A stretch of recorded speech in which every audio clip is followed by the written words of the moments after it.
I'm now apparently on a journey to play through every single Dragon Ball Z game on the PlayStation Portable, which naturally brought me to my very first game, Shin Budokai. Now, I reviewed this game already and I highly recommend checking it out before watching this video, but essentially the game served as a really nice way to have the console Budokai experience on the go, with a kind of lackluster story mode that serves as the only real aspect that makes it unique. Janemba and Pecan were playable for the first time in the series, the graphics were great, and it played well enough. Which was more than enough, I guess, for fans to want more of this series, which honestly was all fans really needed for us to get a sequel. Even as a kid, I wanted more, and so the developer Dimps released Dragon Ball Z Shin Budokai Another Road for the PSP in 2007. Now, as much as I really wanted to play this as a kid, I unfortunately never got to pick it up. So it wasn't until the ripe age of 27 years old when I finally got to play this for the very first time. And I'm not gonna lie, I have thoughts. My name is Josue, welcome to the Batty Brothers channel, and let's get into Shin Budokai Another Road.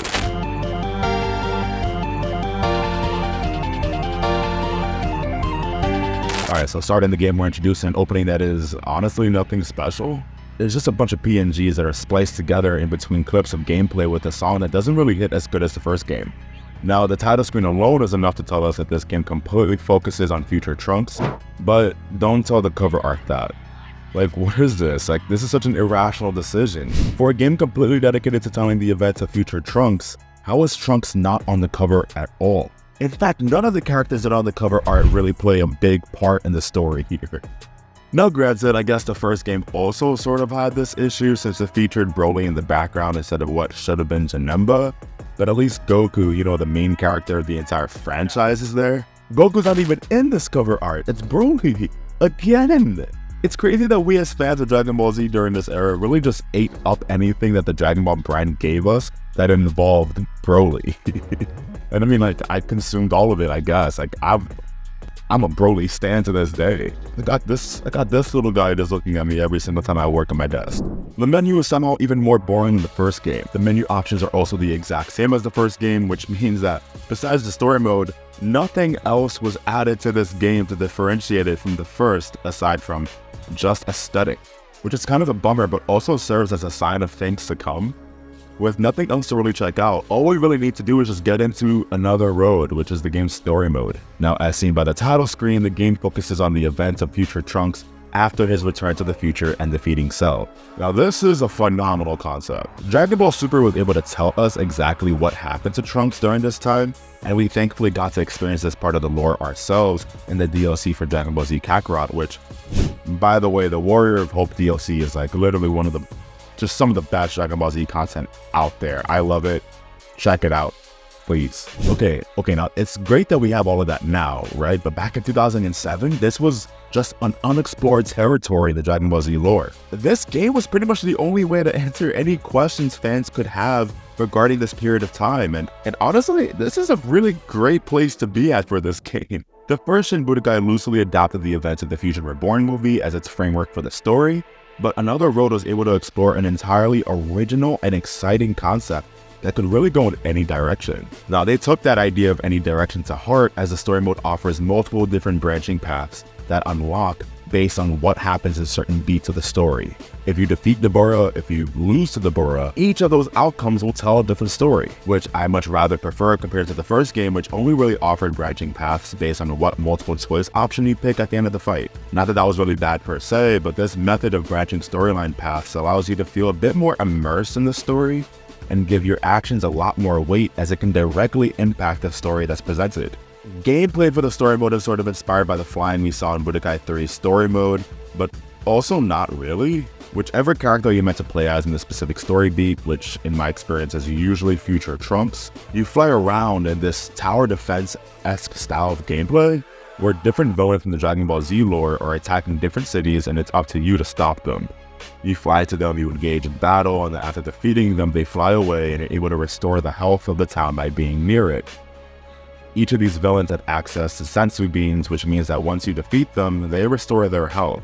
So you have to constantly fly to them and defeat them until they run out of sensu beans.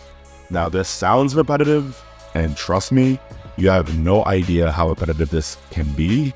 but thankfully you're usually only meant to defeat one specific person on the field. In the early game, it's usually the Bora. You can go out of your way to defeat Cell and Frieza, who are also on the field, but defeating them won't advance the story. It's only whoever is required in that specific moment of the story. Now, gameplay can get a bit deeper than that, as you're allowed to customize your characters with these cards that the game gives you that grant certain buffs. You can have a team of up to 3 characters where you control one character and the other 2 kind of go on their own way and try to defeat some of the villains on your behalf. I gotta say, the story mode is a massive overhaul compared to the first game, and while you may or may not have certain opinions about how Dimps handled this, I at least give them credit for trying something different. To this day, I can't really imagine another Dragon Ball Z game playing anywhere near something like this style of gameplay.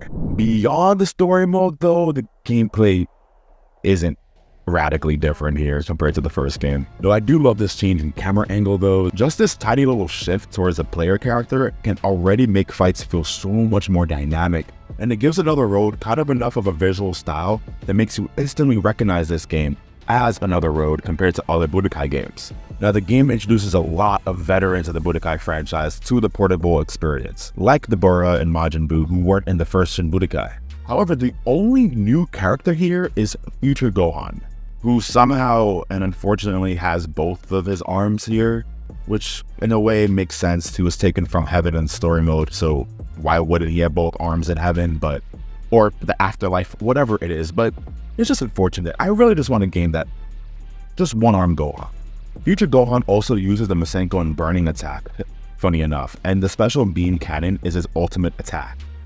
It's really sad to see though, since he doesn't really have any unique moves on his own, especially since, honestly, I think Future Gohan is my favorite character in all of Dragon Ball Z. I love Future Gohan.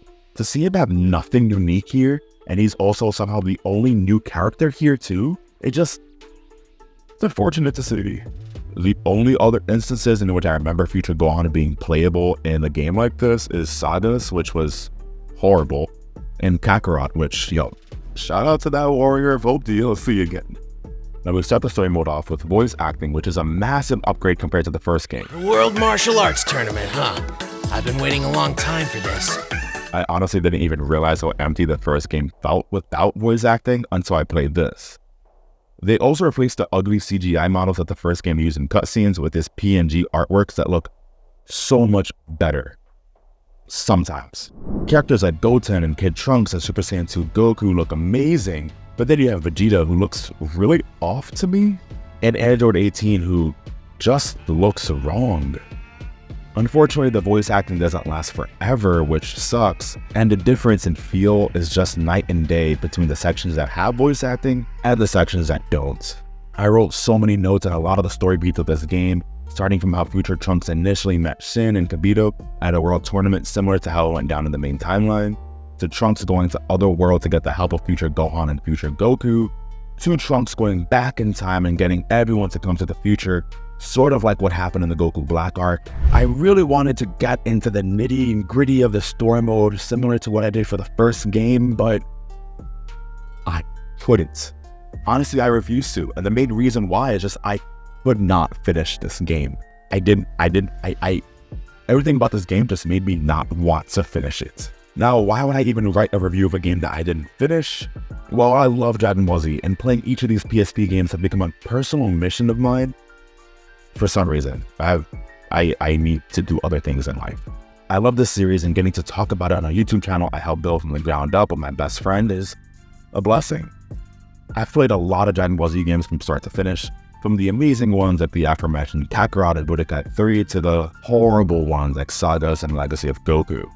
They all range in quality from great to meh to bad. But my dear YouTube audience, I'm here to say that Shin Budokai Another Road is the first Dragon Ball Z game that felt boring. It felt boring to me. I mentioned that repetitive aspect of the gameplay earlier, and let me tell you, you feel it really heavy in this game. Each mission of the game sees you having to fight the same villain again and again and again and again in such a short period of time. Majority of the early game experience is just Future Trunks versus the Bora. And trust me, this gets old very, very fast. Other times you'll be fighting your third Metacooler in a row and losing your shit. because playing as Goku versus Metacooler 3 times in a row after fighting future Trunks versus the Burra 8 times in a row is not fun. Not to mention that some of the missions the story mode presents you with, which by the way is something I forgot to mention, but essentially you could sometimes have these extra missions meant to add some more to-dos in the story mode, like not allowing each city to go below a certain health threshold. Some of these missions are actually near impossible to complete. Like, look at this. How was I supposed to get there in time?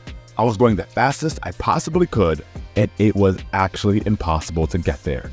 Maybe there's a certain buff that allows you to fly faster or something that you can get later down in the game, but I just didn't care. If you present me with a failure as soon as I start the game with no way around it, or not even a slight hope that maybe it will change in the future, like when I get more buffs or something, just it demotivated me. That's all it is. It demotivates you as a player, as a consumer.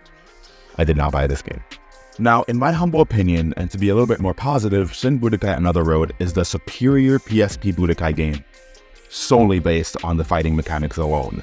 If we're just going to go straight to arcade mode or 1v1 through the training mode, then by all means, this is the definitive way to play Budokai on the go.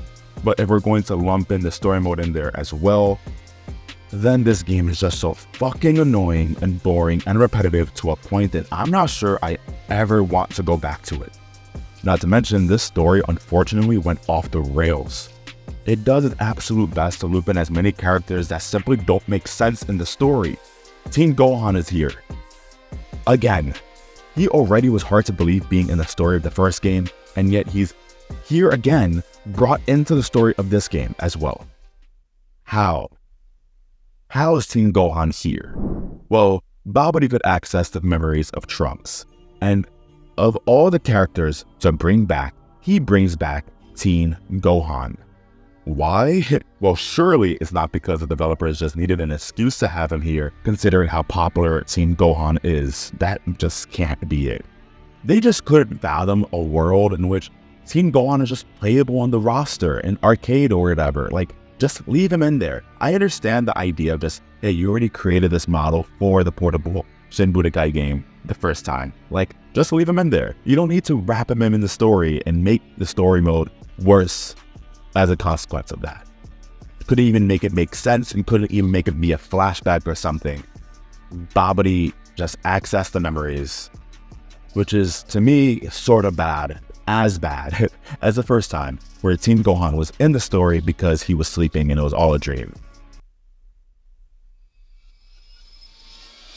And then you have someone like Cooler, who was randomly thrown into this Namek subplot and is called either Metacooler or Metal Cooler, depending on the dialogue box.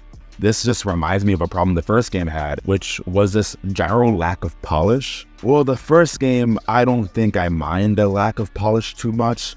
I mean, don't get me wrong, it's still a problem, but Dimps was clearly rushing to bring Budokai to the PSP and some corners had to be cut. But why are there still this many grammatical mistakes in Shin Budokai Another Road? With all of that being said, I'm just convinced that the developers just didn't put as much mind into these games compared to the console games. Which, while that makes sense, it's just really sad to see. I wanted the overall Budokai experience on the go, and the first game kinda did that to a degree. This game, by all means, should have been the bigger, more grander experience, what Budokai 3 was to Budokai 2, and it wasn't. In many ways, it regressed, it downgraded. It's personally hard for me to recommend Shin Budokai Another Road if you've never played it. The only reasons why you should play this is to either try out Future Gohan for the first time in a Budokai game, or just to try out the story mode yourself, form your own opinion. I can imagine some people enjoying it, just for how different it is, but I'm just not one of those people. This is still miles better in gameplay compared to Taiketsu or Legacy of Goku, of course. I'm not trying to say that it's one of the worst Dragon Ball Z games ever, but I'm not in any rush to pick this game back up. I honestly prefer the first Shin Budokai experience compared to Another Road. Of course, my thoughts and opinions on Dragon Ball Z games at the PlayStation Portable is far from over, especially considering this game is just the second game in the Budokai trilogy on the PSP. Come back to the Panic Bros channel when we discuss the one and only Dragon Ball Evolution on the PSP. Take care.